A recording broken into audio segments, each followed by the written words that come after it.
Hey. Woo! When people come on. It's 7 o'clock. It is time for the Yellow Couch Chronicles. We're here.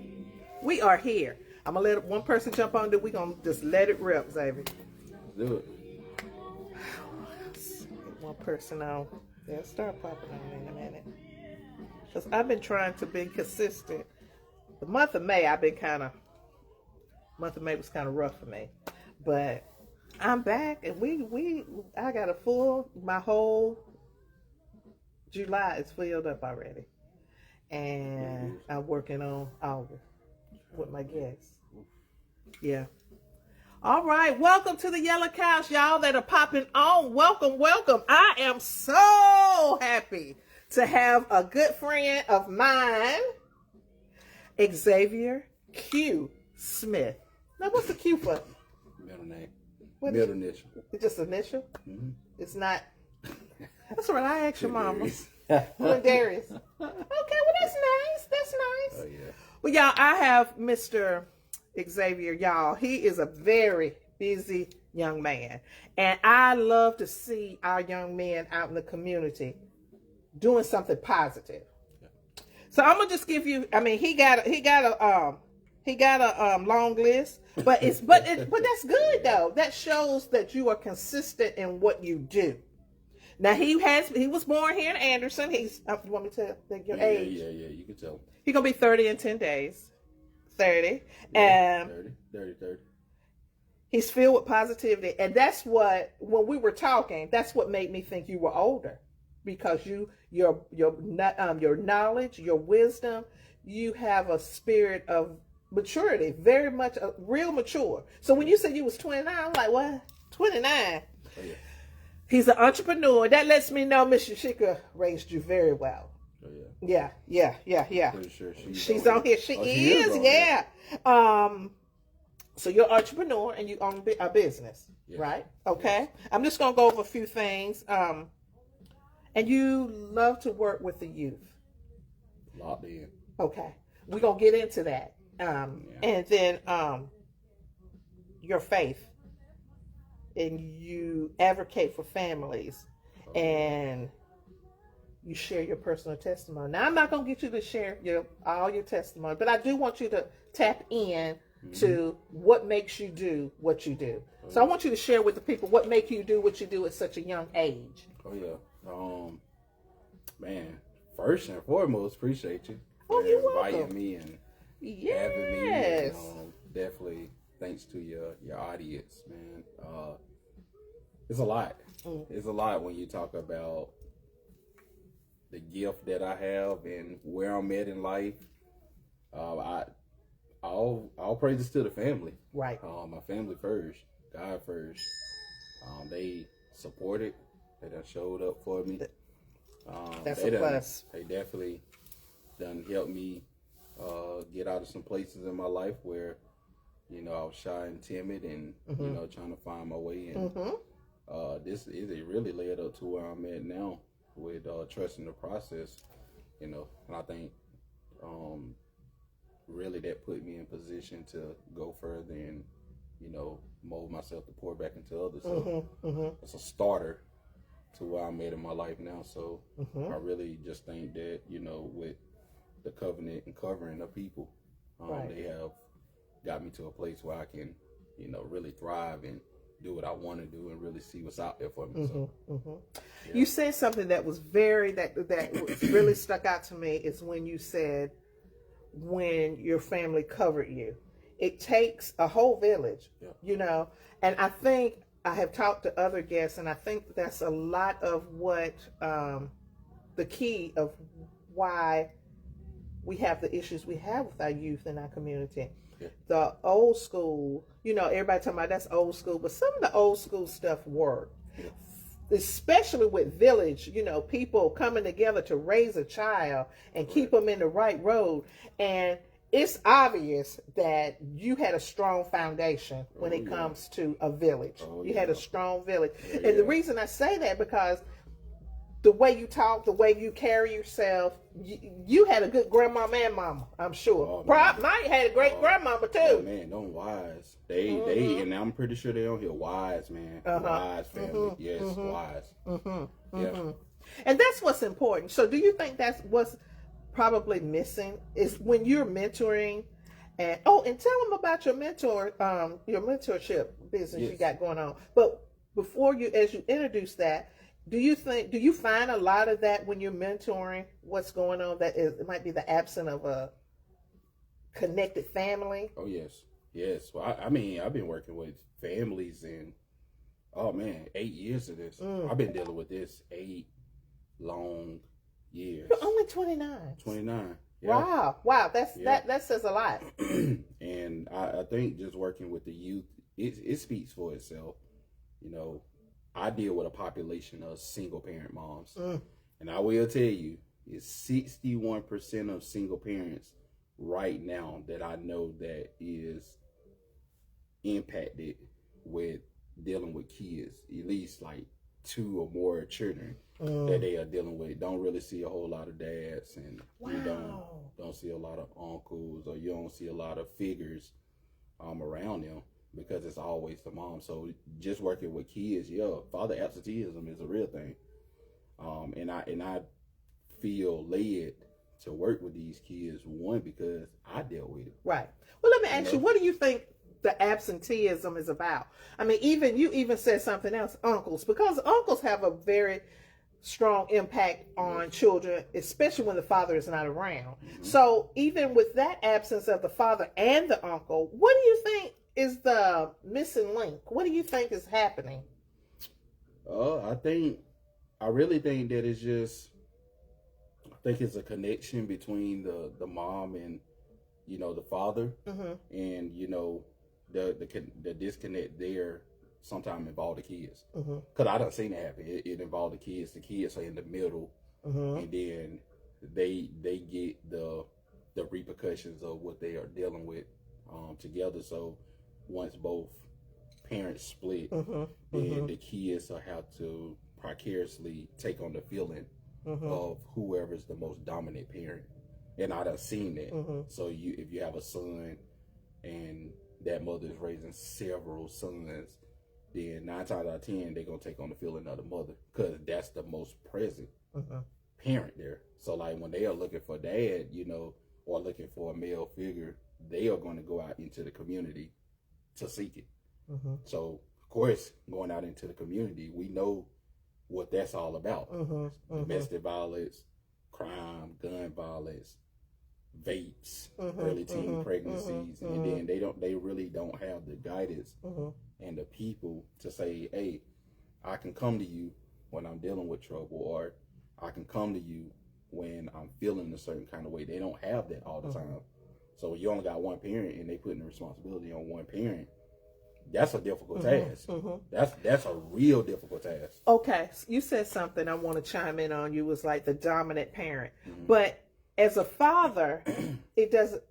Now, this is just how I look at it. I'm not a man, so I can't. But what I see is that it's like the father sometimes, most of the time, a woman is hurt. So, of course, she's going to act out. She's going to be hateful and whatever, because something with the dynamics of the man and the woman didn't. Yes.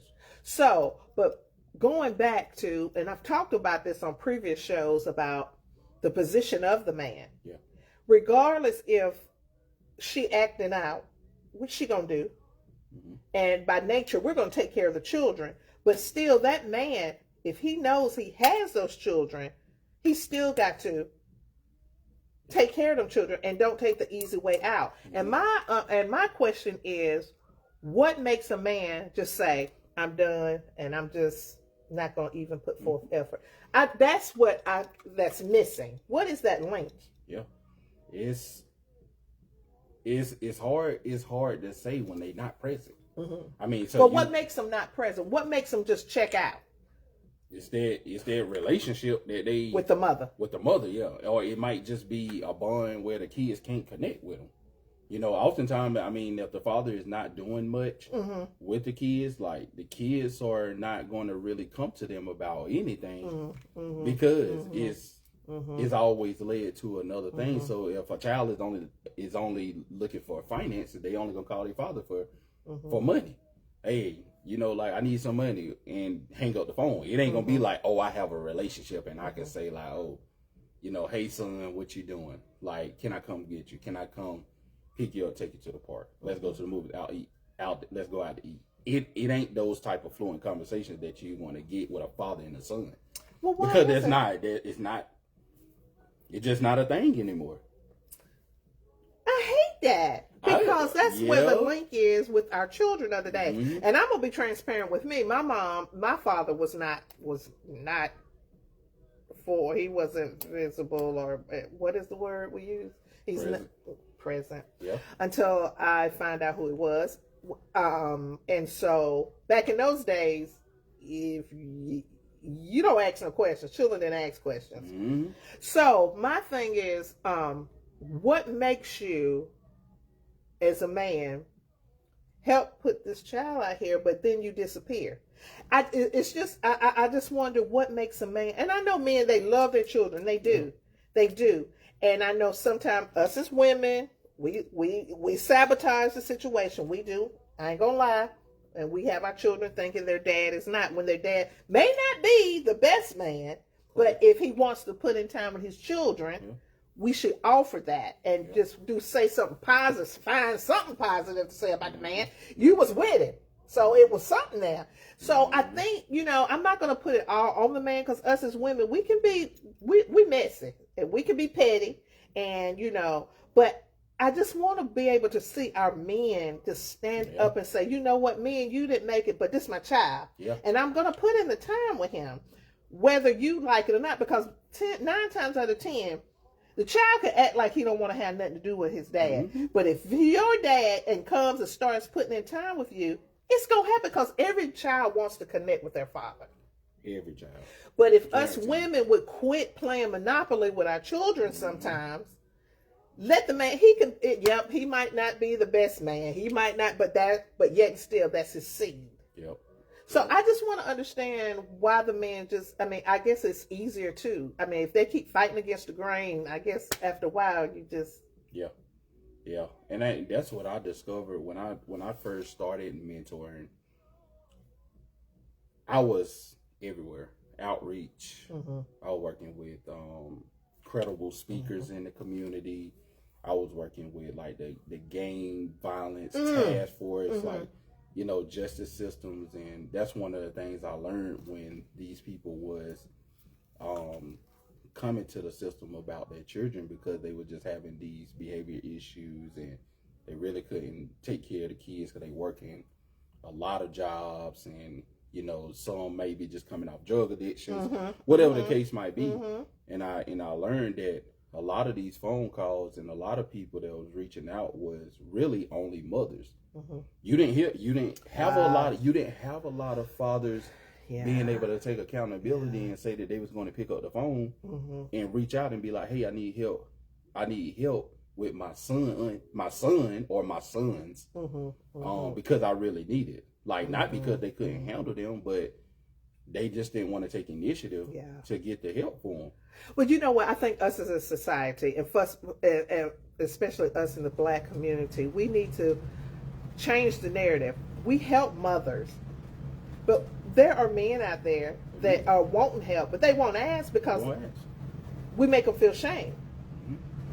Yep. So, the whole dynamic needs to be reevaluated, I think. Yep. Because situations are different. There are a lot of fathers out there taking care of these kids. And they want help, but they don't ask because of what society says, But we make it easy for a mother to get every program there is. But men, we look at them like, you can get out and do such and such. Well, I am out there doing such and such, but I need some extra help. Takes a village. That word village is real now. But that's a whole governor of people coming together for those individuals or that individual that's highly in need. Right. Yeah, it takes a village for everything, but also it comes down to your community. Right. When your community ain't strong, nobody's strong. Well, let me ask you, what do you think we need to do? What would be some steps because I asked all my men this, and what would be some steps to help our youth in Anderson right here? And I'm be very direct about this. It starts with the people.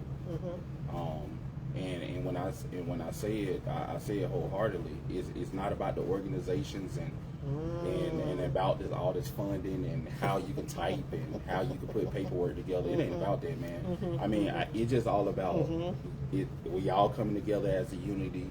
We all doing stuff together. We all being visible in the same room. Cause I mean, staying out of the rooms too long together and being separate all the time, all this stuff don't get you far. Right. I mean, we just being honest. And like my mentor, shout out to Don. Don taught me this thing about 6 or 7 years ago. It just, you have to be all in. You do. And if God called you to do this work, like, look, let your wings go. Right. And go do it. So I mean, it takes like a village to do this thing. Like, it takes everybody to come together and put stuff together. But I mean, when you're doing it, apart from each other, of course, everybody's going to see you and you're going to shine and everything going to look good from the pictures and the videos. That's fine. But when people start seeing you together, and they know you doing it together, oh yeah, you gonna bring those hundreds and them 500 and them thousands of kids together. Yeah. Because they see people of all sectors doing something. Yeah. They see a little bit of everything going on. Yeah. Yeah. So it takes the community, for real. Yeah. How do you think we should do that? Do you think we should have a gathering of people to set it in motion? Because I asked Don the same thing, and he thought so. It needs to be a coming together of people who gonna really walk the walk and not be talking the talk. Because it's a lot of talk of what should be done, and a lot of it is who's going to get the notoriety for it. When you walk in like that, it's already not going to work. It's about the people you're helping, coming together. It doesn't matter. Of course there has to be a leader, but everybody can't be leaders. Somebody got to be the little Indians, you know what I'm saying? To make the wheel roll. And do you think there should be a coming together of people who are who want to see change and have a round table and just put some stuff on the table and talk? And what do you think? Honestly, I mean, me personally, I feel like we passed that. I mean, I really think that we done that enough. And you have to be clear about it. I think we done that enough. And a lot of it comes from just going ahead to do it. Just go ahead and do it. Like, if you're going to spend the money, if the people are going to come together, it's going to take for them to reach out and not you having to go to them and try to beg to get attention. Like, you're just going to have to go ahead. You're just going to have to go ahead and do it, because the more you don't do it, the more going to keep happening.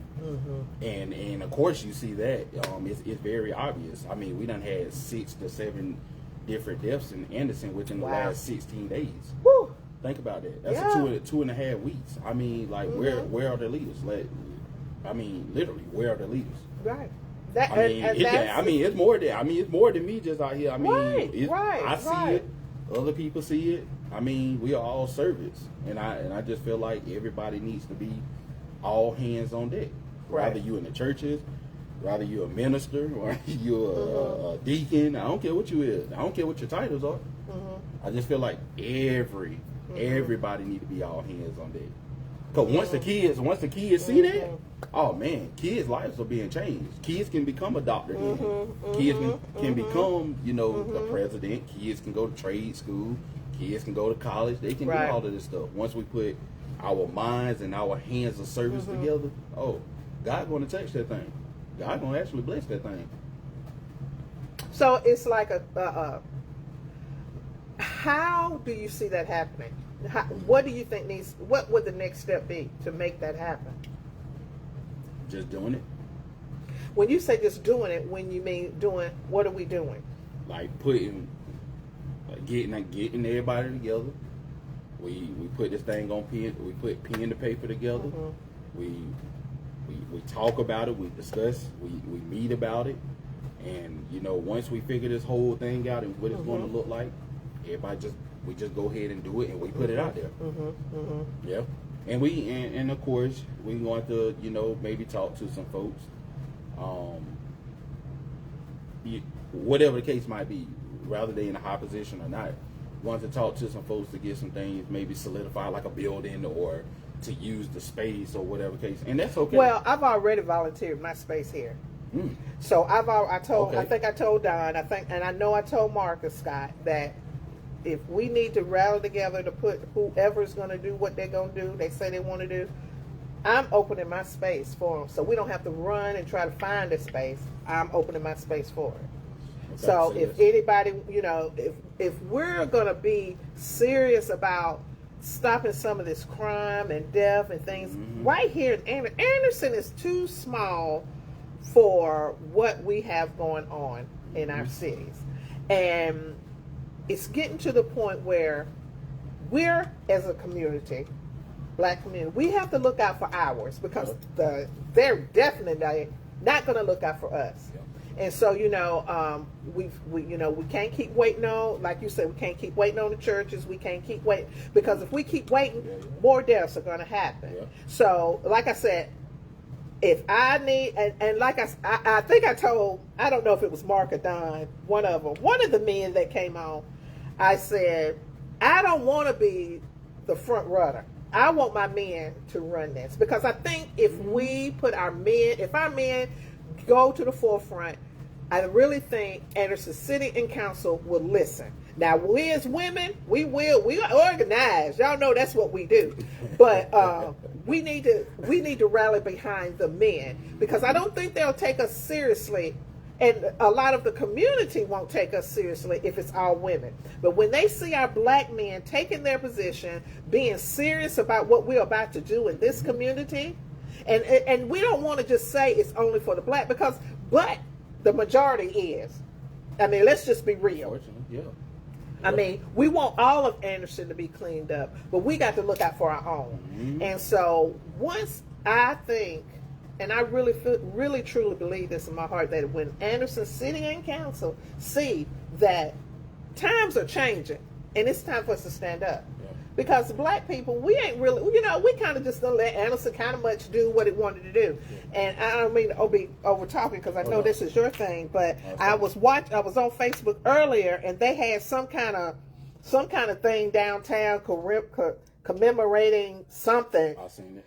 Yeah. In the midday, and I'm like, I could not help myself. I had to post on that. I said, it's mighty funny that this event is not diverse at all.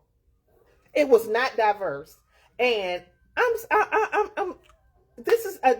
Anderson is very disappointed. Who has an event in the middle of the day when most of us are working, so we can't participate? So I'm like, Anderson, are you for the whole of Anderson, or is it just a select piece of people? I'm just saying, we things need to be said, and some feathers need to be ruffled, and it's time. We've got to stand up as a people. We have to, for Anderson. Yeah, and I want to say this. A lot of stuff that you see that you're speaking on, and I'm glad you touched on it. A lot of stuff that we deal with is status. When you got a certain kind of status, and you got a certain kind of money, you got on a certain kind of tie or a suit, then you get kind of pushed away. People kind of take you out the conversations, but it's never about that. I mean, because we all have gifts, we all going to go through challenges and things of that sense. But I mean, we all have this. We have the abilities to think on different levels, right, and be creators, right, and again be entrepreneurs, and we can build things, and we can do all type of things to get us where we need to, but we have to get out of that mindset and get away from those type of people that always think like that. Yep. Yeah. We have to start paying attention what's going on as far as the changes in Anderson City and Council, as far as politics. I know people don't want to get into politics, but somebody got to pay attention, because if we don't pay attention, that's how things happen when we're not involved. Yeah. And then we wonder, well, when did they do that? Well, because we're not paying attention, because they know we're not going to pay attention. But now that they see that we're beginning to become involved, especially with my sister Tanya, that whole debacle, it's like they want to keep us out. They just want us to know just a little bit. Because like when all these parks was open, they're in the middle of the day. How can we go and participate? Yeah. Yeah, it's real. I mean, it's real. Like, we need to really open our eyes, because it's going on right in front of them. A lot of stuff is changing in this city, in this county. And it's not just with youth retention. It's with infrastructure. Right. It's with vacant land and renovations. Like all of this stuff is happening all at one time. And then we talking about from the government level, from the White House level. Conversations are happening everywhere. Fair game. Just like this conversation is happening. It's one happening somewhere else. It's about 3 or 4 other ones happening somewhere else. And like a lot of times that becomes like a manipulation to what someone is actually trying to do. Because it's like, okay, well, we trying to fix a problem here. Yellow Couch, we trying to fix a problem here, but they trying to create one. Trying to sabotage what we already have going on. You see what I'm saying? So like it's a lot. It's a lot that goes on. And me personally, I like to stay in my lane with certain activities and things that happen, because of the simple fact I like to see and look at it from a visual standpoint to be like, man, like, yeah, I know this ain't right, but we're going to keep pushing. Well, you know what? Yeah. I charge you. You're going to have to come outside of that lane. Yeah. Because you got too much wisdom. And it's a lot of our black men but we got to get outside of the lane because they want us to stay in our lane. They want us to stay in our place. And that's the problem, because they see that they're losing control, because we have young men like you coming up. You say you staying in your lane, but something is going to hit you and you're going to be like, oh no, I got to get out. Something got to change. Yeah. And you're going to get outside of that. But I don't know. I could fuss about that all day. Yeah. Y'all know how I feel about that. And somebody said, Gwen, you need to, no, I ain't running for nothing. But I'll be behind somebody and I will push. But I really just think, some change. Anderson, some feathers need to be ruffled. They don't hid up under the radar for years. Years, because us good black folks never said nothing. We just let whatever go on. But this is 2026, y'all about to be 27. Yeah. That's why our youth, when they finish college, they don't come back here. Because there's nothing to come back to. Because it's not growing in the way it should grow.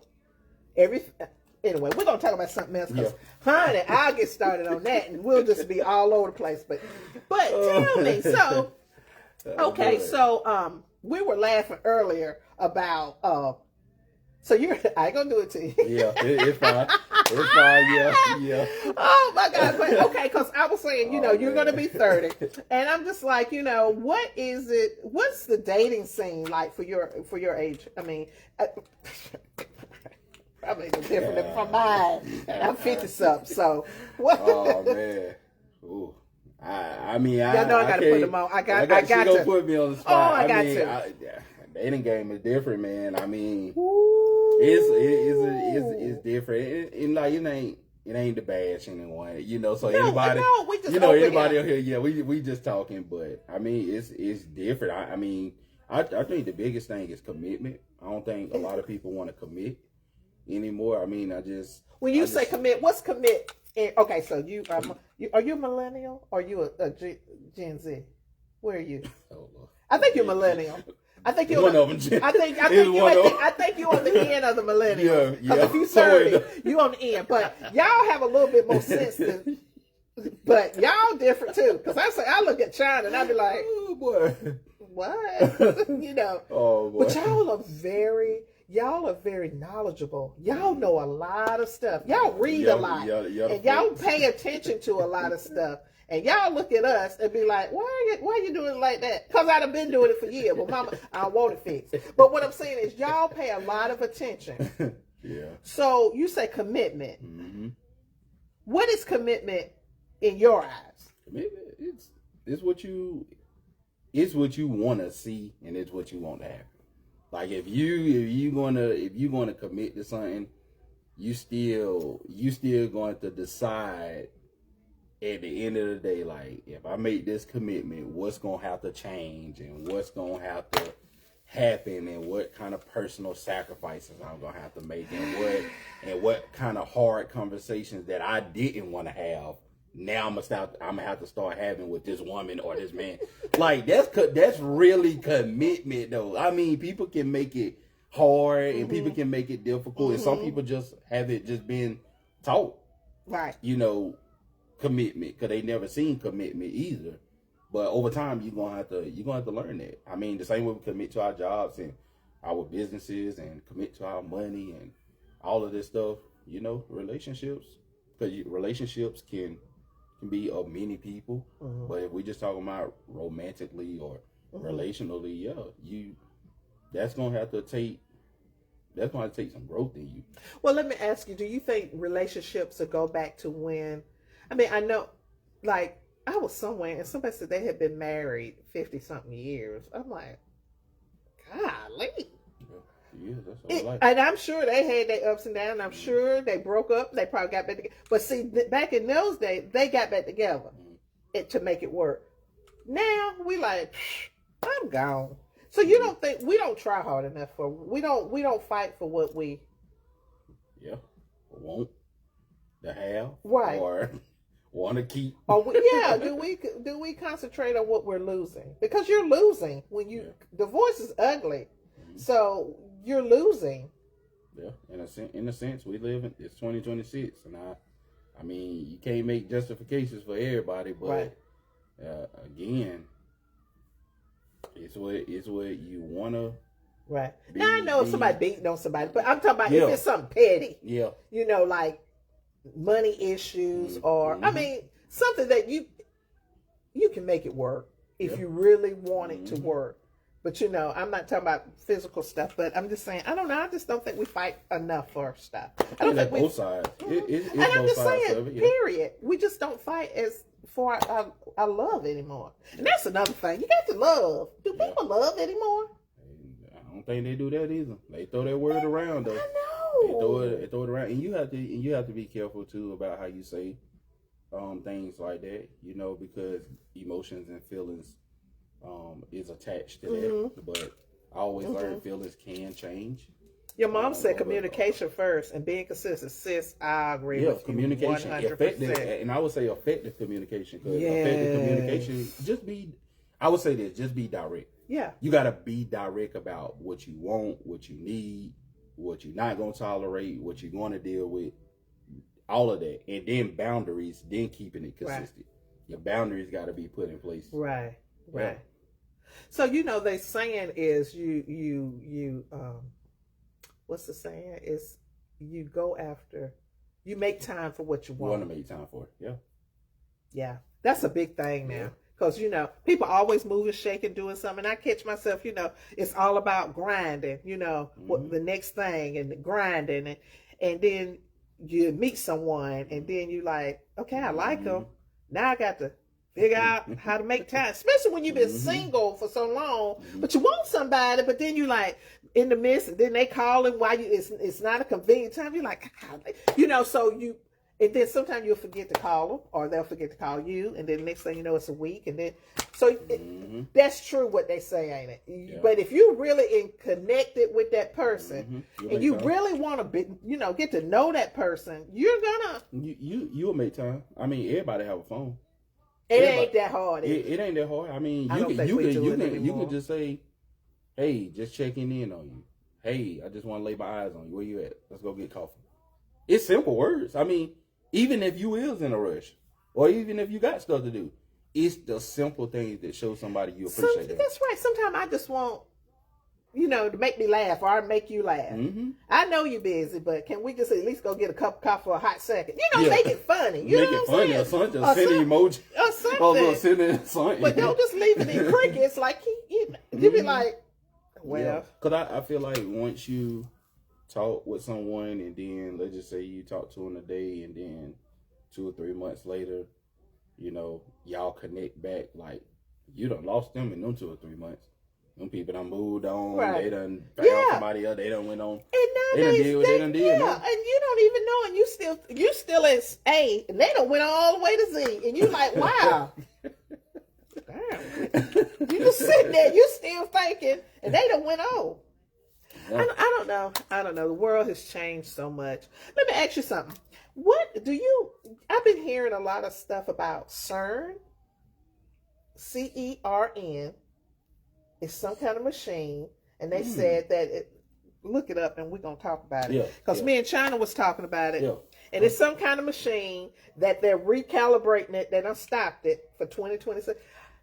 Yeah, I had to. It's crazy. Yeah. It's crazy. But anyway, I thought maybe you might have knew something about it, and you probably will once you read on it. You'll be like, oh, that's what you was talking about. Because y'all be knowing all that stuff. I'm gonna have to look into it. I'll be like, gotcha. Yeah, you'll be like, oh, that's what you're talking about. Then you're going to have to educate me because China was talking about it. But anyway, y'all, it helps me to stay connected because me and China, and she's like 3 years older than you, we talk about deep stuff like this. And that's why I'm just so chimed in, because when you talk to someone that's not in your generation, they look at life a whole lot differently.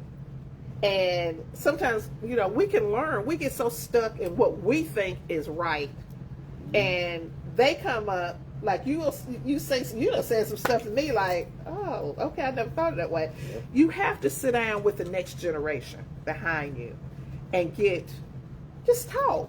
It ain't got to be about no certain thing. Just talk, because wisdom comes. You can never stop learning. See, we doing it this way, and it's probably a long way. Yeah. And y'all will come up and say, Mama, because China done me like that all the time. I'll be like, you mean I could have been?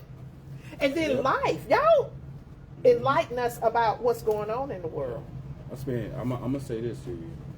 I spend a lot of time with myself, meaning self-growth. Self-respect. Like I work on that stuff at the end of the day. Like that's the kind of stuff I'm always evaluating. So I believe in reading, like journaling. I love journaling. Wow. Okay. I just got into poetry last year sometime. Shout out to my one of my poetry mentors, Marquise Red Jackson out of Atlanta.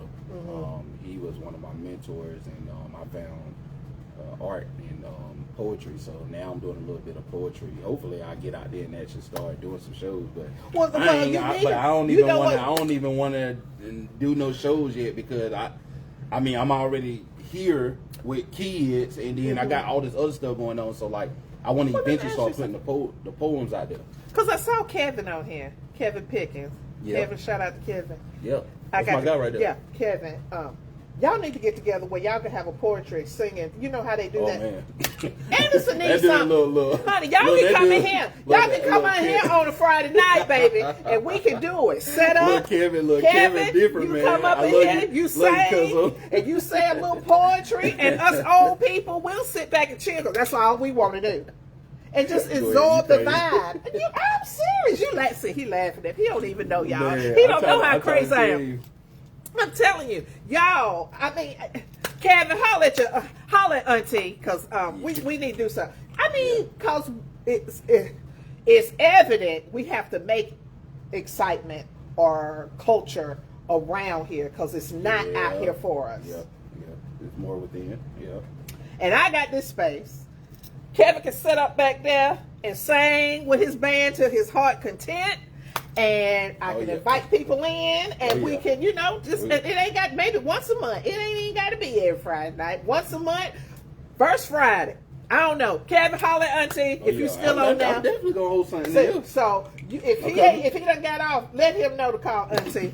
So I know he was, but he might have jumped off. But Kevin, baby, if you want here, let Auntie know. But I'm just saying, because us as older people, we love stuff like that. We don't need all the rah rah rah. But I like music and the vibe of poetry, and that is a whole vibe.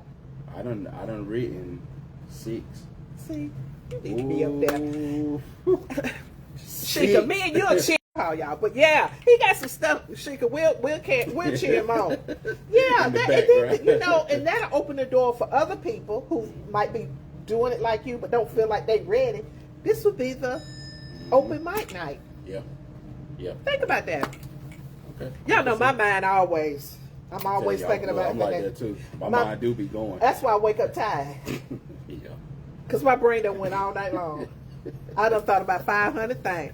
Anderson's sitting on a lot of time. Taisha, I hope I said your name right. Yes, baby. Get with Auntie. We're going to talk to her.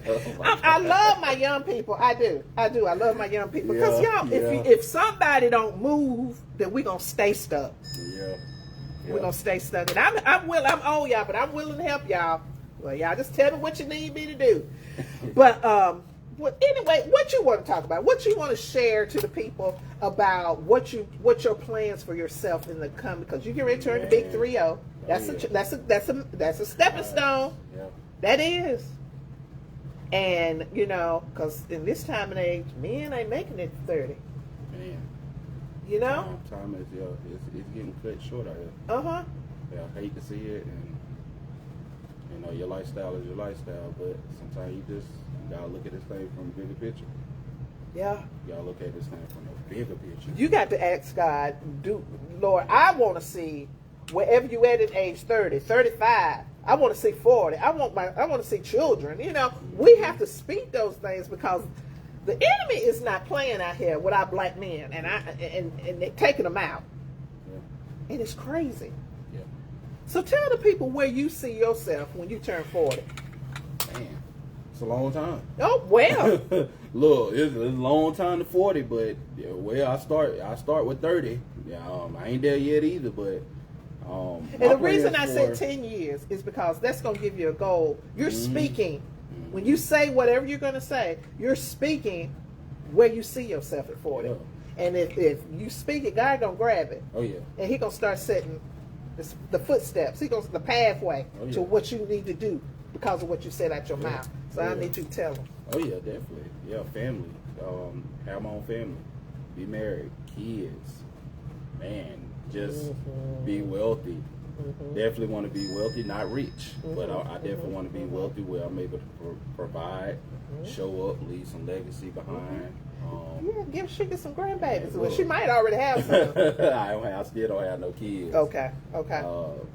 But yeah, I want all of that. Like I want to be able to say that, you know, in the midst of me climbing to that growth, like God has prepared me. His hands been in it. He can trust me. He can trust my heart. He can trust my heart to get there. And everything that I get, I don't never take it for granted. Never take anything that I get for granted. And also along the way, just continue to be a sponge. But I'm always willing to learn. You know? And it's not an age that factors in it. I can learn from a child. I can learn from, you know, like somebody grown. I can learn from an OG. I can learn on all levels. I mean, that's proof in the pudding. I can learn on all levels. So for me to be able to get there, I got to continue to trust the process. Right. And, you know, keep my nose clean. You know, stay out of mess. And just walk my talk, really. Right. Well, do you have any OGs that you sit and talk with and just listen to what they're saying? Yes, it's a bunch of them, and I don't want to miss no names on this live. It's a bunch of them, and I mean they pour. When I say they pour in, like when I say pour in, I don't care if we in person. The phone calls, man, they open up with phone calls. Yeah. They open up, and they'll tell me like, young man, or when I know that's coming, young man, or like, sir, like, let me tell you this. Yeah. Like, I know it's finna get ready to go. So, man, that's important. It's a bunch of them. Yeah. That's important. Yeah. That's important. Yeah. You know, our culture is to sit amongst the elders and listen to what the wisdom in order to prepare us for life. Yeah. And, you know, I think if we start getting back to that, and you are a prime example because you're setting that format and that blueprint for men that you mentor. Yeah. The importance of sitting among your elders, the wise men that's they ain't gonna tell you nothing, and I know they ain't gonna tell you nothing wrong. They're gonna give it to you raw and uncut. Yeah. And that's the way you got to get it. Yes. So you can pour it to the next and then to the next. And then to the next. Oh, I take notes. Yeah. I'm telling you, someone tell me something, I'm gonna write it down. I'm gonna write it down, and I'm gonna go back to it. Yeah, because I know I get with some older ladies and we talk and and I understand when you said when young man, it's really getting ready to get thick. Yeah. So and they'll say daughter with me. They'll say daughter. I know right then. This get ready to be good. This is gonna be something that's gonna stick to your bones. And it's gonna carry you through. Yeah. See, once we get that, I think if we get that back with our young men and our young women, the importance of how we may be old, but we've went through the footsteps. We've walked what you walked. It may not have been the same, but it's the same kind of category, but we can still speak on it and pour into it. I think if we get that respect for our elders and to know the importance of that, I think that would help our culture a lot too. Because they think, a lot of them just don't think, we've gotten our culture has gotten so far away from that we forgot to teach. Yeah. And so some of them don't know that. They don't know. Certain, you could probably agree with me on this. Like, a lot of conversations are surface levels. I hate surface level conversations. I hate lukewarm conversations. Conversations just gotta come, and you gotta be hot. You gotta be ready. Like, you just gotta be ready. Cause I get fired up. Like when I hear certain conversations, like I'm literally instantly fired up because I'm ready to do it. Now all the time, sometimes people just not gonna get with it. They gonna be like, "Boy, he just got all this energy." I'm energetic, so like, man. But it could be a key word that to lock in. Lock in. Yeah, when I lock in now. And this ain't gonna be no skim the surface kind of conversation. You'll hear it'll be a key word, and you'll know. Oh yeah, this is going to be good. Absolutely. Somebody say we are seasoned. Yeah. We are touched. We seasoned, baby. Sometimes that's a good thing. Go ahead. Sometimes I don't know. But yes, sis, we are. We seasoned. Wise folks. I say wise. We wise folks, man. But I was talking to my girlfriends because like my mom again just passed, and a lot of our mothers are passing on because we're at that age, and we were laughing. But then I said, well, wait a minute, we the OGs. We about to be the OGs for real, for real. We're that next generation that is gonna lead y'all. We had our parents to kind of show us what to do, how to do. But as we grew and we had more knowledge, we know more, and we pass it on to y'all, and y'all should pass it on down. You know what I'm saying? So, just like, a lot of our parents didn't know to push us to go to college. Some did, but some didn't because they weren't. That's just not what they grew up. A lot of them picked cotton or whatever. That generation, that's how close we are, y'all, to where we used to be from picking cotton. Yeah. Now, some of these children don't even understand what that even means.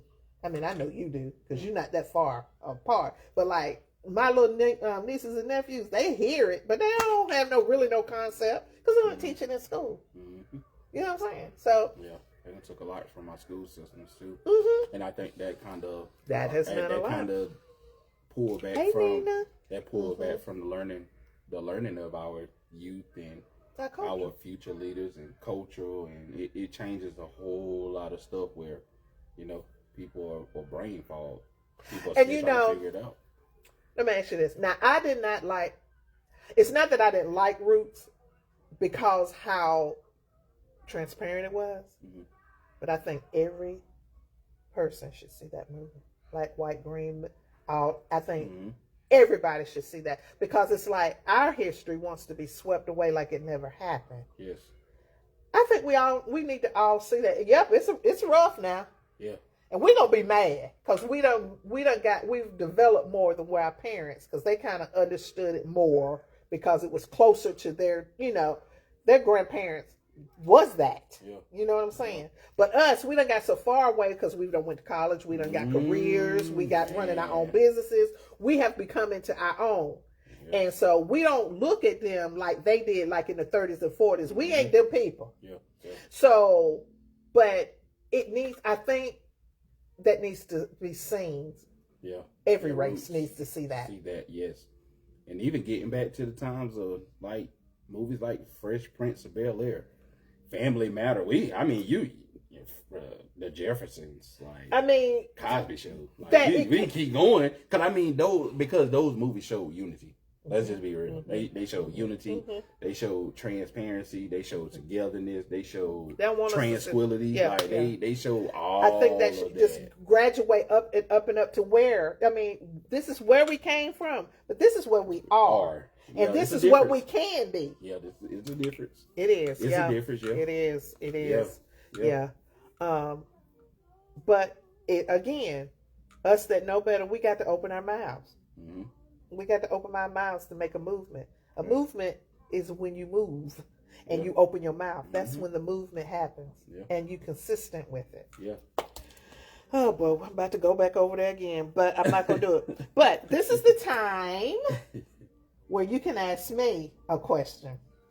Okay. Yeah, I know he gonna get because what we talked about earlier before we came on. So, well, I'm gonna start here. What made you start? Well, first back up a little bit. Okay. The yellow couch. You can do two. I'm gonna do two. Okay. I'm gonna let him have. How you started the yellow couch? Like what was the concept? Like what's the focus? The concept was. I consider myself a black sheep. And my focus was I needed people to see certain people in the community that don't get notarized, but they're out here shaking and moving. So I wanted to open this platform so we could come here and talk about real issues, real stuff going on in the community, whether it be the community, whether it be church, whether it be whatever. But it needs to be talked about. And I don't want to always, there are certain people that you always see them. And it's like, is there nobody else in Anderson doing anything? So I know a lot of black entrepreneurs. Man, it's so many. It's a lot. And I'm trying to get my hands on y'all. So y'all just look out because I'm coming for you. Because the more we know who we are, the more we can get this ball rolling. And what I know such and such, she's a therapist, and I know such and such, he works with the young men. I know such and such, she's good with the kids. I know such and such, and it ain't got to be one person. It could be a collective. Everybody wants to be separate. There's a time when things have to come together. Collective. It's no more competition, all that craziness, because competition doesn't do anything but separate, and nothing ever gets done. But if we come as a collective to make things happen, so I need people in the community to know who doing what. Because Anderson, if you are with the city, what is the commerce? What is it? Anderson County Chamber of Commerce. Child, they don't even know half of what business is going on in here. They probably don't even know I'm over here because I wasn't about to pay them for what? Come cut a ribbon and that be it? Because from what I'm told, that's all you get because they don't come check on you. Now, if I'm wrong, I'm wrong. Anybody on the Commerce Committee, if I'm wrong, I'm wrong. Please check me. But that's what I'm just saying. So I'm just saying we need to know who we are in the community and who doing what. Because it's going to come a time that we're going to have to support just each other. Yep. Which we ought to be doing anyway. Anyways, I mean that's a no-brainer. Because the rest of these cultures and everything, they look out for each other. Oh, yeah. Now they might not like each other, but they gonna look out for each other. I like that. You know what I'm saying? Yeah, I like that. And it could be the same with us. You might not like me, but we ain't got something over there I like. But I don't care for her. It don't matter. Long as we are each other, we looking after each other. I mean, anyway. Yeah. Vote for me in the next 4 years. Oh, my bad. I'm talking too much. Okay. No, but I ain't going to talk about that. But yeah, we'll go to something else. But I ask me my second question. I know the follow. I know I asked you that. But yeah, they heard it. So yeah, they already got a glimpse of something. Yeah, because I was going to ask you because we had that conversation before, Yeah. And I was looking for you, But yeah, y'all don't need to hear that. But and I heard your name out there too. Oh yeah, so that's question. The business. So let's talk about the business. What about it? What when you started, and when God gave you this vision, like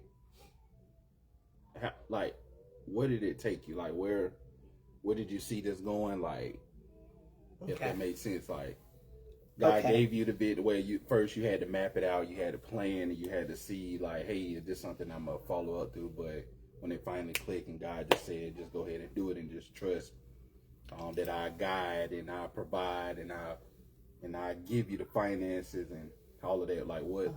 How did it? I'm gonna start right here. First of all, I've always loved to look cute and fashionable. My grandmother made sure that. So it stuck with me at a young age. I like clothes and nice things. So I always dressed. And I started, I always said I was going to have my own business. I always said that. I didn't say what kind of business. I just always said I'm going to have my own business. Then I started working for Chico's, which is a high-end women's boutique. And I just started paying attention to stuff and how stuff happen, how buyers do what they do, the numbers, how to make the numbers do what you need them to do, what you got to do to get to that number, how you set yourself goals and all that. And I said, Lord, I want to start my own business. So when 2020 hit, we were sitting in the house.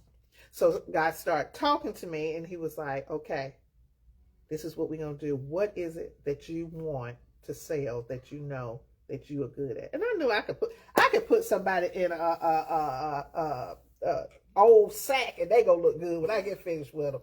But so I started the business selling brooches and earrings. That's all I was selling, brooches and earrings, live on Facebook.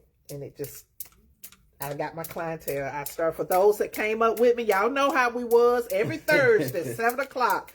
Gwen had them brooches and earrings. Right. Then God gave me my name, Shea Diva Boutique. I got that. Then I got an LLC. Then I was like, Lord, okay.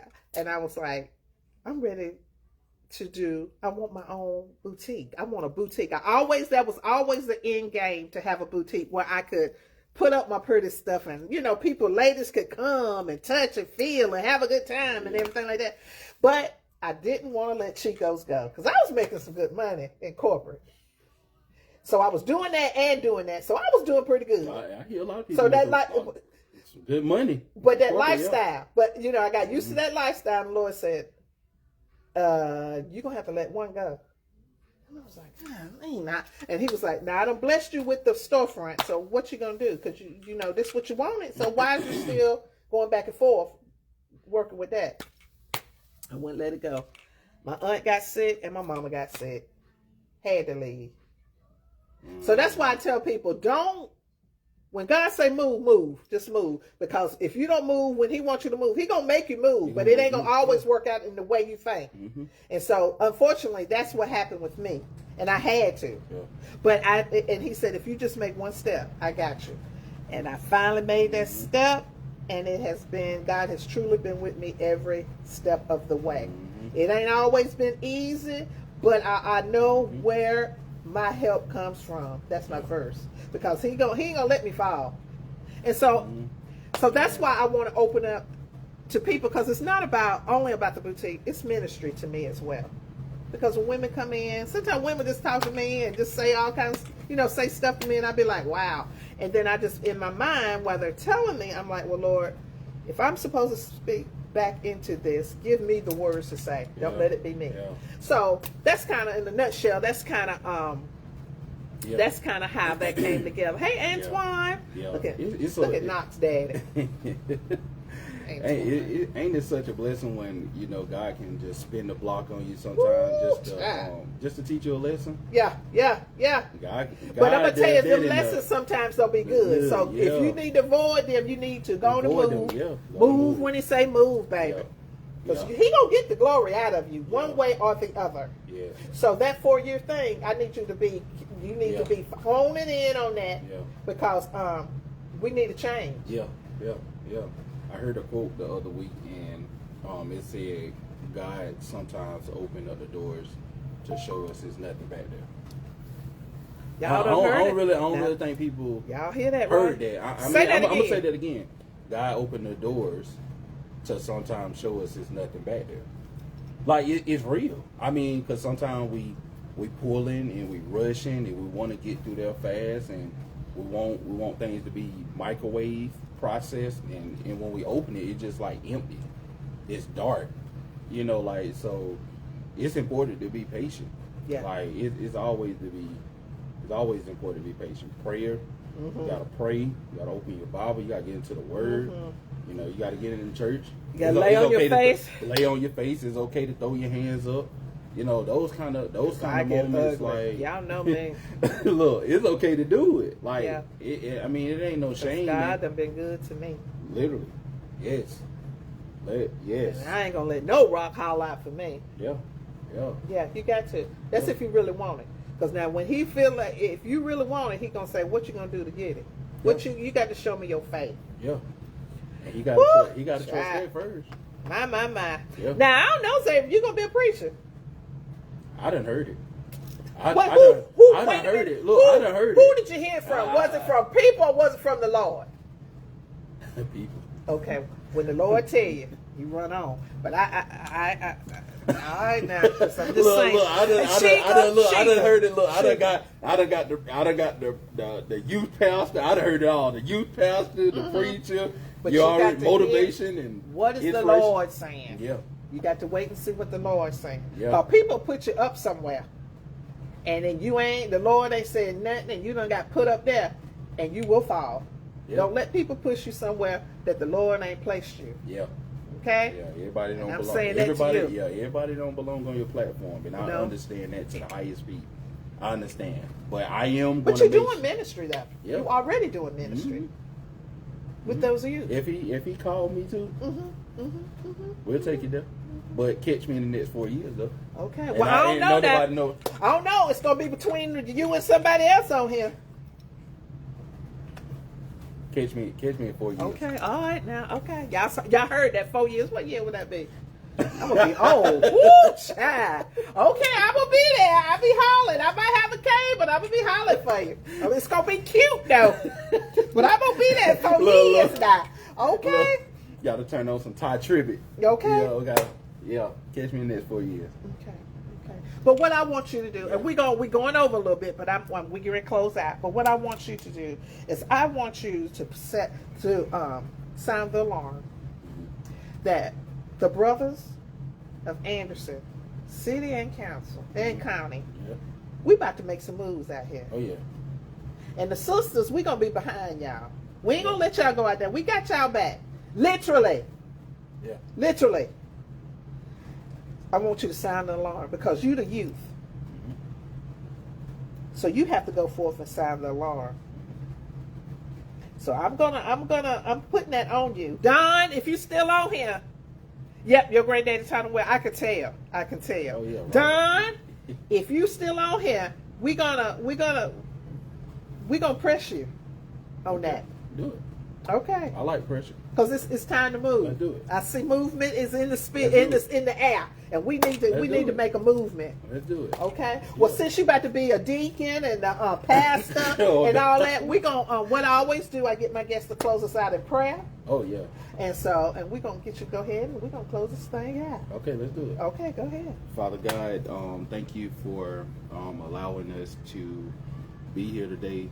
Thank you, Father, for just blessing us as we enter a new week, and we are inspired to do whatever you called us to do. Father God, thank you for preparing us for this podcast. Thank you for the great conversation. Thank you for allowing me to sit on the yellow couch with Gwen.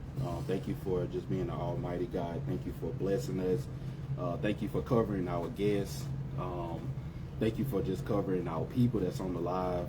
Thank you for just looking after our youth community. Yes. And the people that surround us. Father God, thank you for your grace and your mercy.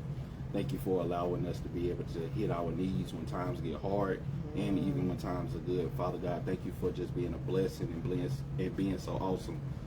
Thank you, God, for also sitting high and looking low as you continue to govern our country. But we know that you have the answers. We know that you have the faith. We know that you have everything to cover us with your almighty hands and mercy. Father God, thank you for your will. And as we continue to move through this week, just give us the right word, posture our hearts, and give us a sound board to be able to look at you first. In Jesus' name we pray, amen. Amen. Now, y'all, he might be now. I don't know now.